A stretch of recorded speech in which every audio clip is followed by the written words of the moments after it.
and be, more eager. But it looks like the women are even more eager to listen to our conversation today. Stakeholders. Yeah, they're stakeholders. Okay, all right, that's fine. Absolutely. Last week, I think we started a conversation about men's health. We did. We did some introduction to premature ejaculation. You give us what you call PME, right? PME, premature. Did give us some very interesting information about it, and a lot of men were looking at how we can actually get rid of that and probably get back on our feet. Right. So, good afternoon to all our listeners. It's good to be back in the studio another Wednesday afternoon, and we get to talk about our health. And Kwame, as I mentioned, more often than not, the focus is on physical health, and we forget that we have our mental or psychological health, and then there's also social health. So this particular issue about, or that has to do with men's health, but affects the women or affect the couple in general, goes a long way to affect the mental health of the individual. So it's not just a man's problem, and it's not just a physical problem. It's not something people sometimes look at it and think that, why are you making too much out of nothing? But Kwame, it goes to affect the mental health of men and even women adversely, and that is why we need to talk about it. So Kwame, last week we talked about what the problem is, and I believe we all enjoyed that 1 minute song. So I think we all have a fair idea what we're talking about. The 1 minute club. Yeah. And it's a club that nobody wants membership off. Even free membership, you don't want. But unfortunately, there are a lot of members. But unfortunately, the membership no do so. So today, I'm going to talk about what can be done. I remember last week, I got a lot of follow-up calls, and everybody was just interested in doc. I think we know that the problem more than you, so doc, what can be done? Right. So that's what the focus is going to be. But Kwame, when we are dealing with PME, a lot of the time we use a multimodal approach. It's not one thing, because the problem is also not straightforward. Remember last week we talked about things ranging from sociocultural upbringing, bad sexual experiences in our experiences. We talked about use of alcohol, abuse of alcohol. I shouldn't say use, abuse of alcohol, the use of recreational drugs, and some medical conditions like diabetes, thyroid problems, and so on and so forth. So the thing is multifaceted, and you need a multimodal approach if you're going to deal with it. So there are three basic ways we go about it. The solutions are threefold. Number one, it starts with an accurate diagnosis. No matter what you tell us, your doctor needs to get a good understanding whether or not this is happening for real. Because I mentioned this in about delayed female orgasm, Right. where some females have an unusually prolonged phase 3 of the sexual response cycle, and therefore you, the man, may not have a problem. You are not in the 1 minute club, you are in the 10-minute club, but the missus is in the 20-minute club, and therefore there is still that dissatisfaction. And then what appears to be a problem really is not a problem. So we'll do a history. And a history is a Q&A session between your doctor and yourself, where the doctor tries to get an understanding. And this is where I would encourage everybody to be very open. We know it is very, very embarrassing to talk and open out about your sexual experiences. It's not easy. It's not an easy conversation. I can tell you that it's not an easy conversation for the doctors as well. Really? Oh yes. We all come from the same society. We're Ghanaians. We are culturally, we are all brought up pretty much the same way. You're 20 years by the time you are getting into med school. So our culturally, we are fixed. So it's not easy for a lot of doctors to talk about, go into details. Yeah. with patients. And especially when the doctors themselves sometimes are suffering it. How would you do? How would you do? There be a doctor or nobody who drew. I know. I can imagine how somebody will be talking to a doctor who's suffering the same condition and he has to advise. You see, a doctor with a pot belly talking about obesity. yeah, easy. Right. So it's never an easy conversation, but for us to be able to get to the bottom of it, please try as a patient to try to open up, try to have a very honest conversation with your doctor, because the history is very, very important. Some of the experiences who are suppressed, those who've had negative sexual experiences, their feelings are suppressed and it's not easy for you to bring them up. So sometimes it will get you to even have an appointment with a clinical psychologist or even see the psychiatrist in the hospital before, or have a joint session together. So the Q&A is very, very important. They will do a physical examination to try and make sure that there aren't any physical problems. You know, sometimes some people can have some spine problems. That may be the reason why they are having that.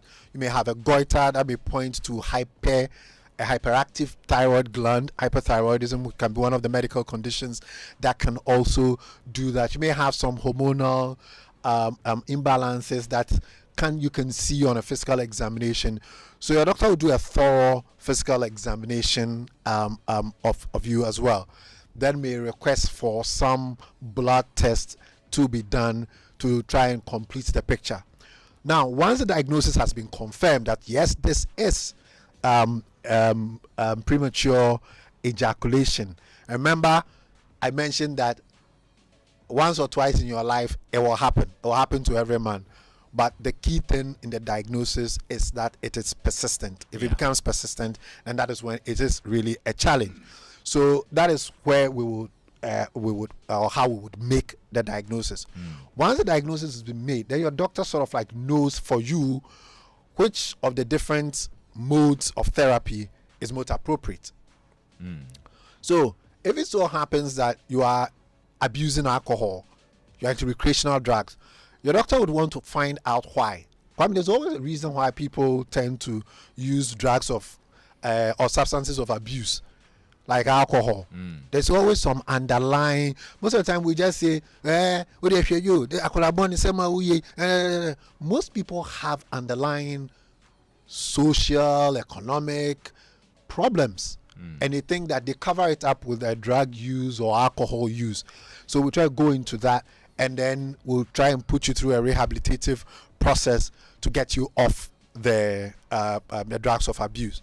If it's diabetes, that's a problem, then your doctor is going to make sure you get appropriate diabetes care to make sure that that problem sort of like goes away. You know, it's interesting you mentioned this diabetes thing because Collins in the UK sent a message last weekend. He sent it again today because he's tuned in. He said, ask the doctor why diabetes patients suffer weakness in bed. What's the correlation, basically? Is this something you can speak to? Right. And if you're listening now and you have any questions, please send us a message on 055-1111-997. You can actually go into our Facebook video and put your questions there. Or very shortly, we'll activate the phone lines as well, so you can call us on 0302-216-541 if you have questions on our topic today. Right. So, Collins, apologies. You've sent this message a couple of times. We're going to address all the questions at the tail end of it. But let me take it now. Yes, diabetes can do two things in terms of sexual dysfunction for men. It does something we call ED, erectile dysfunction. And then it also does what we call PME, premature ejaculation. So, Kwame, the two things are not synonymous. They are not synonyms. They're two different entities. So when we talk about ED, erectile dysfunction, we're talking about the inability to attain and sustain an erection. Okay. Suitable for satisfactory sexual performance. So that is the 6:30 position. Your clock, there's no 12 o'clock. Your watch, there's no 12 o'clock. Every time 6:30. Why 12 o'clock? I thought it's supposed to be 3 o'clock rather. There'll be 12 up. 12 but whose own goes 12? Ubza. If you like, open the phone line. Hey. So 6:30. So erectile dysfunction, it's because of how diabetes, the mechanism of the disease action. High blood cholesterol is a feature of diabetes, and it destroys the blood vessel network that you have in the man, in your manhood, and therefore blood, which is what causes the erection. I mean, there's no bone in there. Sadly. There's no bone in there. There's nothing hard. It's all flesh, and then a blood vessel tissue structure, spongy tissue that fills up with blood, and the blood stays in there, makes it hard. You perform, blood drains away.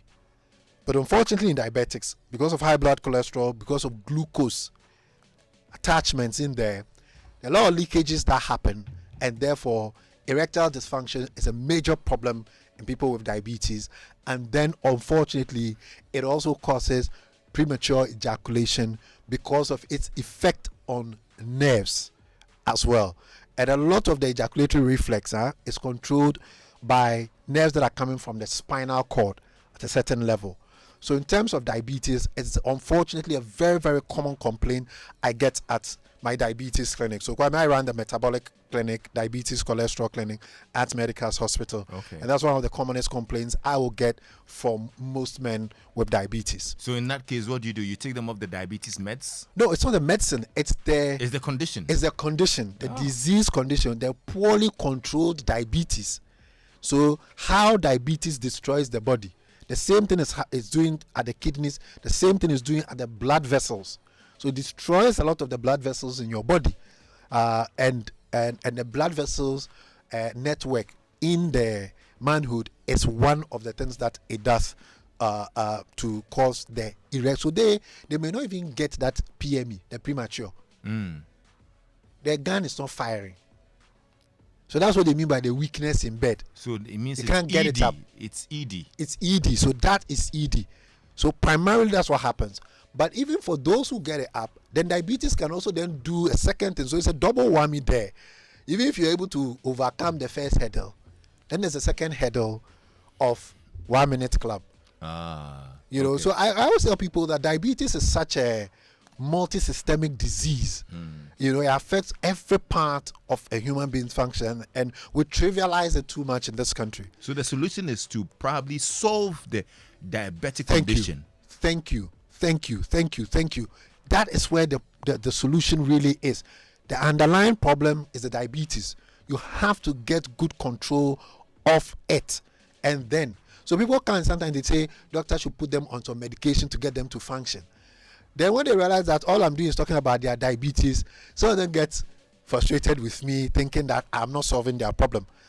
Because for them, no matter how much you tell them, they think you should prescribe some Viagra for them so that they can. But no, you need, as a doctor, my primary responsibility is that I'm a diagnostician. I am that diagnostic machine they put on the car engine. You know, and that's what your doctor is. Once you make a very good diagnosis, the rest is easy. Okay. Treatment is not really a big deal. Right. So, Kwame, the approaches for PME, three is we have the behavioral methods, then we have the psychological methods, and then we have the medicines. So these are the three approaches. Your doctor will take one of these three, or will take two, or will take all three. So the behavioral things, we are going to teach you certain things that you can do. That one, you're not taking any drug. So there's something we call start and stop. Start and stop. There's another thing to. You want me to explain? No, we know. Don't worry. I say where they start and stop. Keep going. Right. Number two, you cannot use. There are some special condoms that we prescribe. They are unusually thick. Yes. You know, sometimes you see some of the adverts. You go to the shop. That's one of the things I like doing. When I go into the shop, then I'll be going through the shelf, passing my hands over. Then all the young women in the shop, then they are looking at me so weird. I'm just rolling my hands. I'm just being naughty. It was very difficult, when you started to go into a shop and go and buy condom. So I just go and fool around, just pretend as if I buy. But you see they've written feather light. Kwame, if you have PME, don't go and do any feather light. Pacho, no feather. So what? You have to look for the one that they use car tie. Jute sack. Number 3. Kwame, do you know exercise? Kwame, this is not the Weekend City Show edition of. It's okay. So let's do exercise. So exercise. Kwame, so I loved it when you do this gym, you work out regularly, tennis, swimming, walk with Lexis, because Kwame, we can't overstate the importance of exercise in our lives. And it's almost like alcohol. Anytime I talk about any disease condition, I mention alcohol. Yeah. And anytime we talk about solutions to health conditions, we also mention exercise. Yeah. So there are different types of exercises, aerobic exercises. They help to improve your PME symptoms. But we also do particularly the pelvic floor exercises, to strengthen the pelvic floor muscles. So we teach a lot of the women this so that they can tighten up that space. But it's also good for the men. The men also have to tighten those muscles in that area. So Kwame, the Kegel exercises is just like when you are peeing and all of a sudden try and stop the urine flow. Right. Yes, you realize that you are having to squeeze some muscles in some area around like you squeeze your butt a bit. That's the pelvic floor exercises. So overall exercising is very good, but specifically you need to work on your pelvic floor exercises. Another behavioral approach is also the Kama Sutra. You have to look at it carefully and then pick certain positions. Certain positions, 1 minute club. 30 seconds. 10 seconds. I know. So, But you see, the ladies should know these things too. Because sometimes you know that part is our weakness. Then you do. Sister, don't turn. I don't do it. So, Kwame, appropriate position. So that's why you have to open. Your doctor wouldn't know. But Kwame, one also important intervention we do is that we say increase the frequency of sex. Some people tell me that, doctor, the thing I'm not performing. Then you say, most people, the reason why they have PME is that the woman is in Kumasi, you are in Accra. She comes once every 2 weeks. So the moment she calls you that she's at circle, just you are too excited. You are almost there. Or you open the door, hug. No. The drive from the station to the house is the foreplay. I'm telling you, so that doesn't help. So increasing the frequency of the thing is very, very good. So that it makes, you see, they say familiarity breeds content.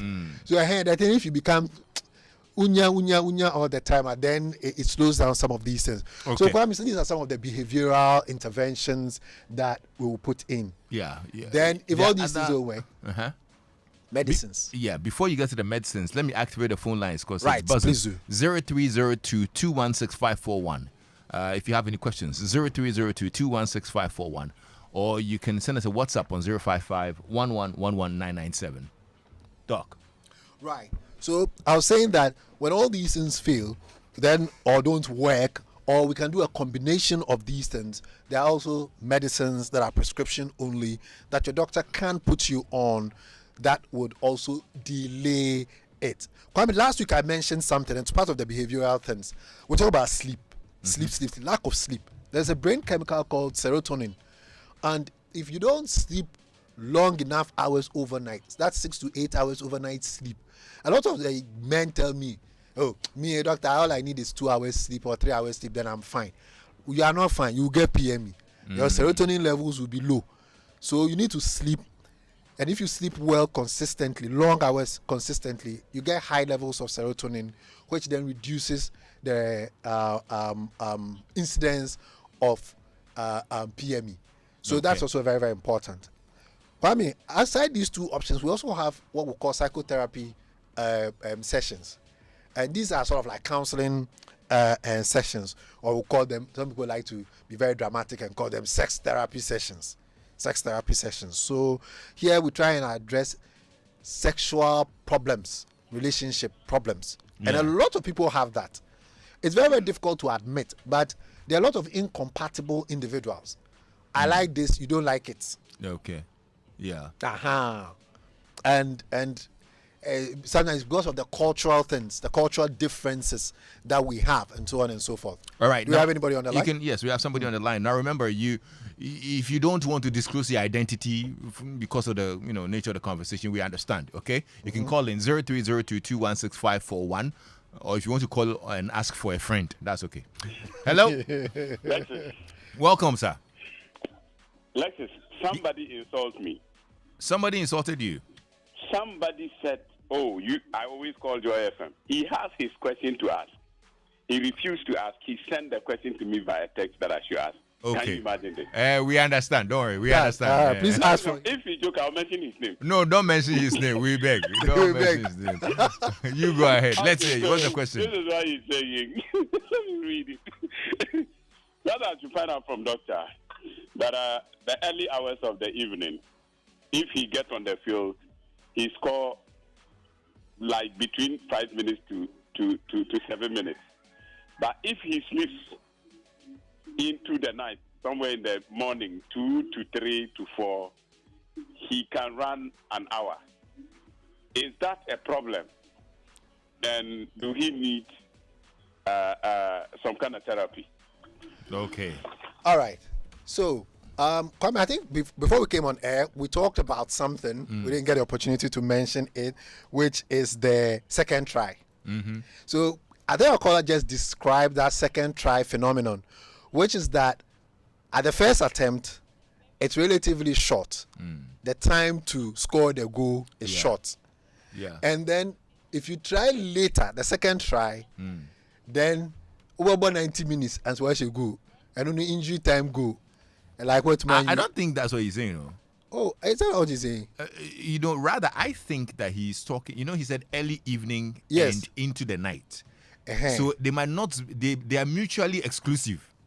Yeah, so he says if it is early evening, he scores the goal fast. Yes. 7 minutes. Yes. But if it goes into the if it goes into the night. So yes, so it might not be a second try. Oh, it may not be a second try. So I'm thinking that maybe it was just what you were speaking about before he came on, the sleep bit. Because probably by 3 a.m. you probably will have had sleep and the serotonin abomuma. Certificate. Oh, what? Oh, so it's a 3 a.m. What serotonin? No, 1 gallon. That's right.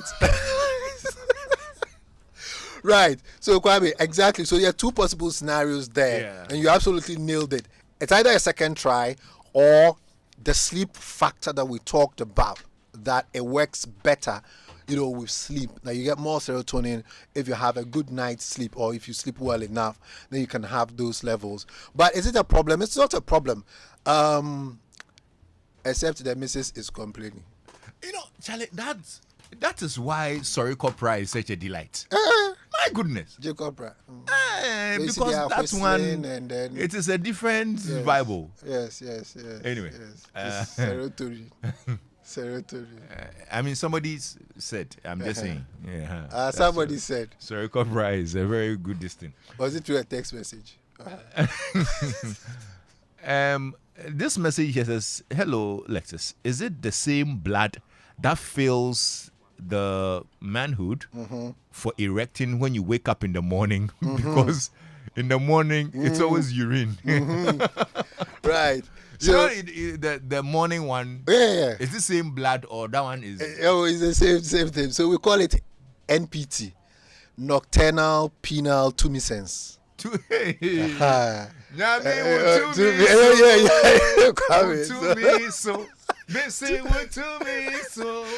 Nocturnal penile tumescence. Nocturnal means night. Okay. Penile with respect to the penis, and then tumescence power. So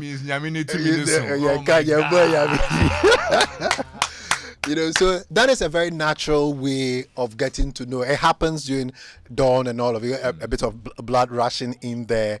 So it's one way we get to know that the man can really do the job. Doc, please give us your number. We'll continue next week. Right, but before I give the number, let me say hello to Cornelius Jansa Buampong. He's a system developer at Medical's Hospital. They're installing our new electronic health record system. He's a great guy. He works with the HAMS team. All right, our number is 0501 477 340. Same for WhatsApp, 0501 477 340. Dr. Osafo is the CEO of Medical's Hospital.